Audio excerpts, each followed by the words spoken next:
ข้าวหนึ่งได้แก้วมังกรนะคะสองได้น้ำสามได้ตำขนมจีนสี่ได้ส้มเขียวหวานห้าได้แอปเปิ้ลเหลือ10 บาทลูกสวยๆเลยซุกแห้งแล้วจะเหลืองบักเงาะโลละ45เงาะโรงเรียนนะโลละ40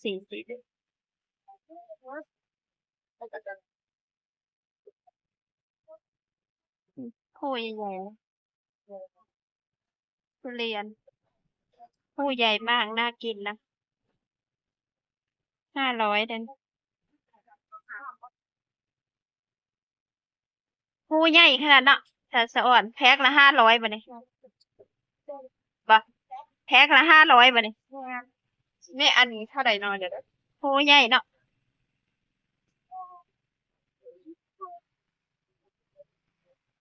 500บ่ฮะ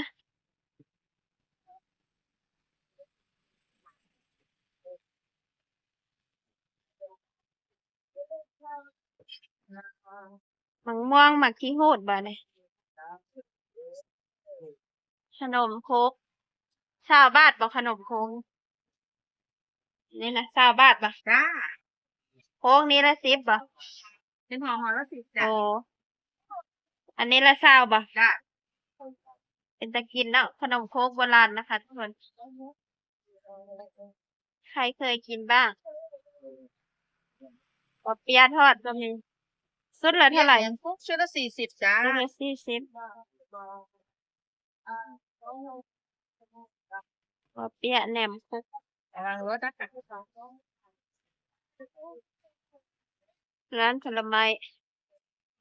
ขอไทยเด้อเบ๊ะผลไม้แตงไทยมะพร้าวเป็นตาแซ่บเนาะมะพร้าวสี่อรุ่นโอ้มากลองกล่องงามขนาดมาลองกล่องแก้วสดขนาดเนาะอันนี้โลละ50บ่มากแก้วมังกรลองกองก็50ลูกมังคุดก็50 50หรือบ่ลองกล่องเออมันขึ้นราคาบ่ขึ้นจาก45เป็น50เนาะจ้ะแต่มันหวานนะลูกบ่ของป้าองุ่นเงาะโรงเรียนนี่กิโลเท่าไหร่เบ๊ะ50 บาท50 บาททุกอย่างบ่จ้าส้มก็50ไม่ใช่ส้มเลยกิโล65ส้มราคาอันนี้ เท่ากันอันนี้ก็คือกันบ่จ้าอันนี้ใส่น้ำผึ้งเนาะอันนี้ จ้าสายทั้งลูกแอปเปิ้ลลูกละ10 บาทบ่จ้าลูกละ10 บาทเดี๋ยวมาจะเอาจัก2 ลูกดูแอปเปิ้ลเอาไปกินกับสลัดเดี๋ยวออกมาก่อนจ้ะสีขาวบ่มีเอาพวกนี้อยากกินสีขาวว่าสิมาเอาสีขาวได้นี่มันเป็นสีเหลืองมันเป็นพันธุ์สีเหลืองมันก็เป็นข้าวเหนียวคือกันเนาะหรือว่ามันเป็นข้าวโพดข้าวพันธุ์อะไรบ่นี่ข้าวโพดหวาน ข้าวโพดหวานมากินข้าวโพดข้าวเหนียวจานละเท่าไหร่นี่เผือก30จ้ะ30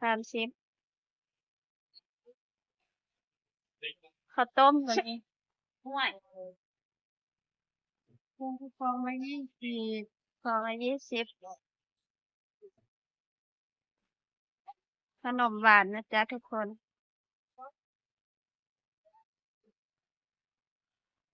แหนมมักสลีคนไทยก็ฮ้องแหนมคือกันบ่แหนมสลีคือกันข้าวต้มมันภาษากลางฮ้องได้ใดจักแล้วพวกบอกคนไทยฮ้องข้าวต้มมักสลีคนลาวฮ้องแหนมเฮาเอิ้นกันบักซอรี่ฮอกกับคนละภาษากลางจังฮ้องได้ใดเนาะภาษากลางจังฮ้องได้ใดเนาะภาษาไทยอ่ะจักแล้วก็ต่อห้องพักหมักใบมะระนะคะนี่มะระขี้นกกินแก้เบาหวานนะเนี่ยต้านเบาหวานน้ำตาลในเลือดตอนบ่ายโมงนะคะ ตลาดสดอำเภอพังโคนเงียบเหงาเสยเหลือเกินเชิญทุกคนมาเลาะชมซื้ออาหารกันกินเด้อค่ะ เป็นแบบว่าตามฤดูกาลบ้านเลี้ยงเพาะนะคะฮอบ120นะจ๊ะ กูได้มื้อละ2 บาทเนาะ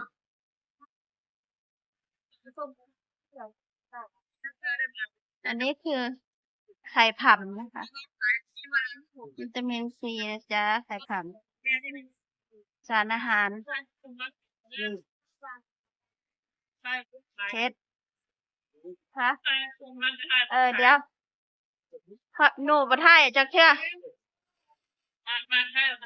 หนูบ่ทายจักเทื่อคนขายเพราะว่าเป็นบุคคลที่3ทายตั้งแต่ข้าวต้มทายแต่สิค้าอะไรนี่หมากบ่หมากต้มสวยขนาดกล่องละ20 บาทบ่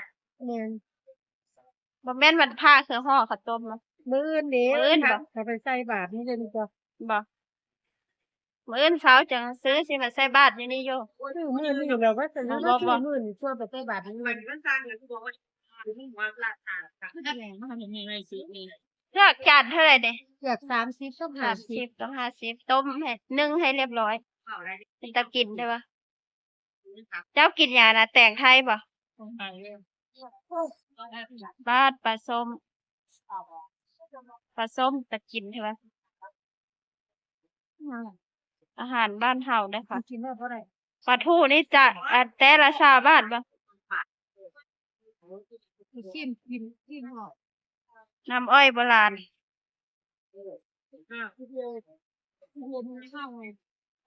อ้อยโบราณนะจ๊ะ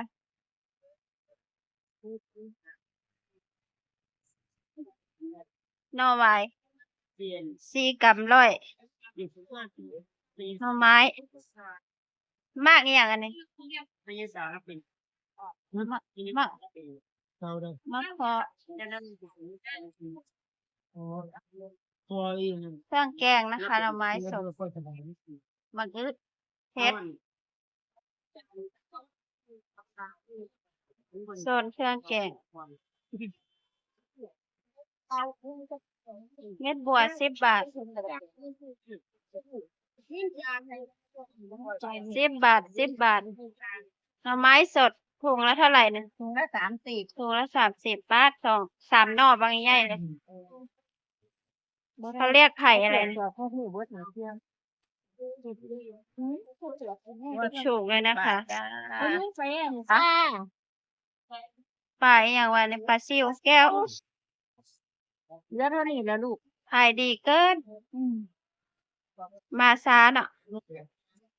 มีเสาฟ้องมีตั้งหลายอย่าง ยามมื้อเช้าค่ะ เปิดร้านอยู่เบะมาบ่ได้ข้างมาลีพิทักษ์นะบัตรสวัสดิการรับทุกบัตร บ่ ข้างมาลีร้านตึก สีส้มใหญ่ๆนั่นแหละรูดเอาของได้ ถ้าขยันขับรถไปนะ เอายังให้เลือกได้เลย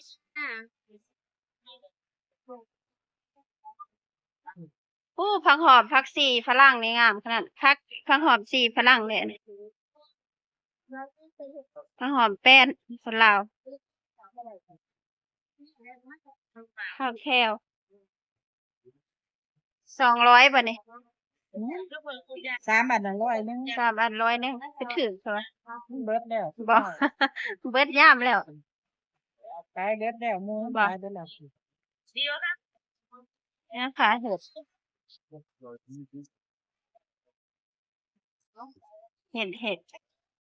ค่ะตลาดสดอำเภอพังโคนจังหวัดสกลนครจ้า ตลาดบ้านๆเฮาเยอะแยะมากมาย มักแตงโมนี่ลูกเท่าไหร่นี่เบ๊ะ ขายของเสียวด้วยล่ะ 30 บาทลูกบางใหญ่นะ ไม่มีนะคะ 30 บาทแตงโมนะคะผลไม้เยอะเลยทุเรียน40ถุงนะคะ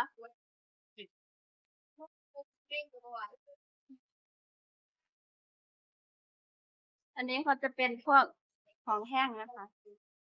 ทุเรียนโลละ120พวกของแห้งพริกถั่วอะไรนะคะ